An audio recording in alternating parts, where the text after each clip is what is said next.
সকাল সকাল দেখতে পাচ্ছ বন্ধুরা কি ঘন কুয়াশায় ভর্তি চারদিক। হ্যাঁ, ঠিকই বলেছো, আমরা এখন ভেরিঙ্গি মোড়ে। মিঠি স্কুলের গাড়িটা ব্রেকডাউন হয়ে গেছে। আমরা চলে এসেছি ফোন করার মুহূর্তের সঙ্গে সঙ্গে। বললো যে দাদা আপনার গাড়িটা নিয়ে আসুন, আমি স্কুল পৌঁছাবো। কিন্তু এই যে অবস্থা, সবাই গাড়ির আপার ডিপার জ্বালিয়ে দেখুন বেরাচ্ছে। Good morning everyone, অসমা daily blogging চ্যানেলে আবারও একটি নতুন ভিডিওতে জানাই আপনাদের সকলকে অনেক অনেক স্বাগত। আশা করবো আপনারা সকলেই খুব ভালো আছেন, আমিও খুব ভালো আছি। তবে আজকে সকাল সকাল অনেকখানি বানচাল হয়ে গেছে। আজকে সকাল সকাল অবস্থাটা তো আমি আপনাদের সঙ্গে অবশ্যই শেয়ার করেছি। তো কথা হলো, এখন তাও সূর্যি মামার একটুখানি মুখ দেখা গেছে। সকালবেলা তো একবারে কুয়াশায় রাস্তা ঘেরা, তার মধ্যে মিঠি আর কি তো স্কুল তো বেরিয়েছিল, স্কুলের টাইমে কিন্তু গাড়ি হয়ে গেছিলো ব্রেকডাউন। আমরা আবার গেছিলাম, সঙ্গে সঙ্গে ডাকলো। তো যা রাস্তার অবস্থা ছিল, সাহস হলো না আর অতটা দূর গিয়ে পৌঁছানোর। ওই জন্য বললাম আর দরকারও নাই, আর টাইমটাও অনেকটা পেরিয়ে গেছিলো ধরুন, আর স্কুল গেলে ঢুকতেও দিত না সেভাবে।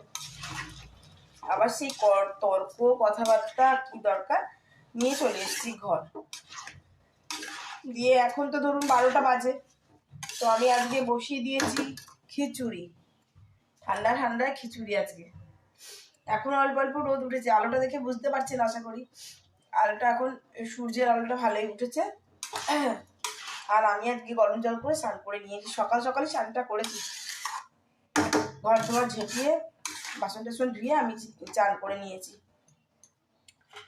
দেখুন গাছে কিছু সজনে ফুল নিয়ে এসেছি, ভাবলাম বড়া খাবো, কিন্তু এই কটা ফুলে আর কটিখানি বড়া হবে। যাই হোক, খিচুড়িটা ঝটপট করে ফেলি। আপনারা আমার সঙ্গে অবশ্যই থাকবেন, সঙ্গে থাকুন আর দেখতে থাকুন আমার আজকে ব্লগটা। আমি আমার এখানে সবজিগুলো ভেজে নিয়েছি। সবজি বলতে আজকে দিয়েছিলাম আমি গাজর, আর দিয়েছি টমেটো, মটরশুঁটি, বিনস, তারপরে দিয়েছি একটুখানি শিম। আর ফুলকপিগুলো আমি আগে ভেজে তুলে নিয়েছি। এই যে ফুলকপিগুলো ভেজে তুলে নিয়েছি, কারণ ফুলকপিগুলো আবার ঘেটে যাবে বলে। তো চলুন, আমি এখানে এই যে গোবিন্দভোগ চাল দিয়ে আজকে খিচুড়িটা করছি। তো গোবিন্দভোগ চালটা আমি এখানে এখন ভাজা ভাজা করবো মশলার সঙ্গে। তো মশলা বলতে আমি এখন আপাতত হলুদ দিয়েছি, একটু দিয়েছি, এবার কাশ্মীরি রেড চিলি পাউডার দেবো, এখন দিয়েছি একটু গোলমরিচের গুঁড়ো, আর দিয়েছি জিরে গুঁড়ো। তো অবশ্যই সঙ্গে থাকুন আর দেখতে থাকুন। আর আমি এদিকে ডালটা দুরকম ডাল ভেজে কিন্তু আমি এখানে ফুটতে দিয়ে দিয়েছি। তো অবশ্যই সঙ্গে থাকুন আর দেখতে থাকুন আমার আজকে ব্লগটা আমি কন্টিনিউ করছি। আচ্ছা, আমি এবার দিয়ে দিলাম একটুখানি কাশ্মীরি রেড চিলি পাউডার, আর টেস্ট অ্যাকর্ডিং দিয়ে দিলাম এখানে নুন। এবার আমি ভালো করে মশলার সঙ্গে এই যে গোবিন্দভোগ চালটা ভালো করে আমি এটা ভাজা ভাজা করে নেব। দেখুন শিমগুলো ভাজা ভাজা হয়ে গেছে, সমস্ত সবজিগুলো ভাজা ভাজা করে দিয়েছি। তো আমি এটা ভালো করে ভেজে নিই, আমি এক হাতে করে ভাজতে পারছি না। তো গোবিন্দভোগ চালটা আমি মশলার সঙ্গে ভালো করে কষিয়ে আমি কুকারে বসিয়ে দিয়েছি, আর গ্যাসের ফ্লেমটা আমি কিন্তু বাড়িয়েই রেখেছি। তো চলুন বেগুন কটা আমি এখন ভেজে নেবো সব করে, তারপর দেখি আর কি করি। তো এখানে কেটে নিচ্ছি আমি কিছুটা আলু। দেখুন নতুন আলু আমি এরকম করে কেটে নিয়েছি পাতলা পাতলা করে। তো আমি এটা কেটে এখন জল ঝরতে দিয়ে দিয়েছি। এটা জলটা ভালো করে ঝরে গেলে এবার আমি একটু করব আলু ভাজা, কালো জিরে ফোড়ন। সো গুড ইভিনিং এভরিওয়ান, এখন টাইম প্রায় 7টা 20, আর সন্ধে টন্ধে দেওয়া হয়ে গেছে। আমরা এখনো চা খাইনি। আজকে মিঠি পড়া নেই, মানে মিশ আজকে পড়াবে না, তার জন্য বানাচ্ছি। এখন পড়াবে না, এখন বাড়িতে ও পড়তে বসেছে, নিজের পড়াগুলো করছে। আর এদিকে আমি একটু খাবারটা বানিয়ে দিই ঝটপট, তারপর রাতে ডিনারে কি করব দেখি। সকালে খিচুড়ি একটুখানি আছে, সেটা আমি গরম করে খেয়ে নেবো, দেখি ওরা কি খায় সেটা করবো। তো অবশ্যই কন্টিনিউ সরি অবশ্যই সঙ্গে থাকবেন আর দেখতে থাকবেন আমার যে ব্লগটা আমি অবশ্যই কন্টিনিউ করবো। মিঠি খুব ভালোবাসে এই গোলা রুটি।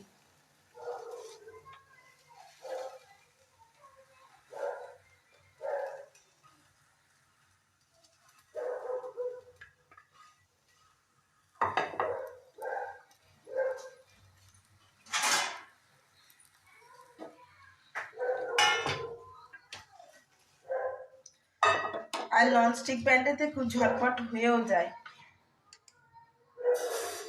আমি এটাতে সুজি দিয়েছি আর আটা দিয়েছি, আর কিছুটা খেজুরের গুড় দিয়েছিলাম, তার সময় কিছুটা আখের গুড় দিয়েছি, আর একটুখানি নুন, একটুখানি নুন দিয়েছি।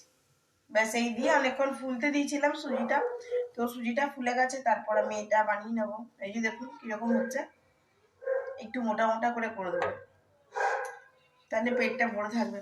খেতে বেশ ভালো লাগে, বাচ্চাদেরকে বাড়িতে করে দিয়ে দেখবেন, বেশ ভালো লাগে।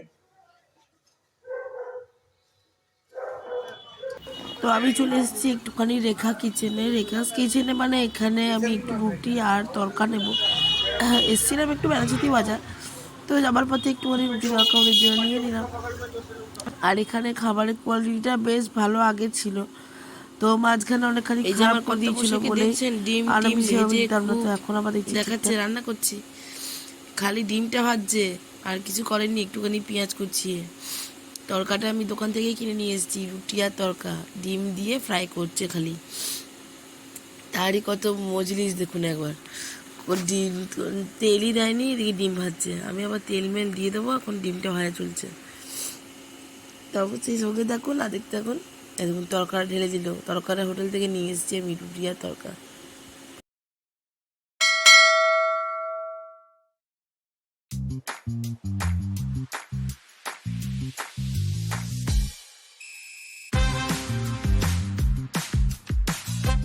তো ওরা নিয়ে নিচ্ছে রুটি আর তরকা, আমি নিয়ে নিচ্ছি খিচুড়ি, ডিম ভাজা, আর বাকি সকালের যে ভাজাগুলো ছিল সেগুলোই সেমই রয়েছে, শুধু আমি এখন একটু ডিম ভেজে নিয়েছি। আর আমার গোবিন্দভোগ চালের খিচুড়ি। আমি গেছিলাম রাজনীতি বাজার, আর এই যে আমার মিঠির গড় কষ্ট ছিল, তার জন্য আমি চলে এসেছি গুলিগড়।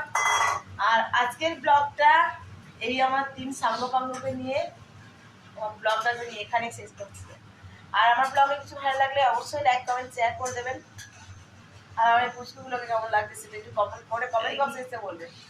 আজকের মতন এইটুকু, আবার একটা নতুন ভিডিও দেখা হবে, ততক্ষণের জন্য বিদায়। সবাই খুব ভালো থাকবেন, সুস্থ থাকবেন। Tata, good night. Good night বলতে সবাই গুড নাইট।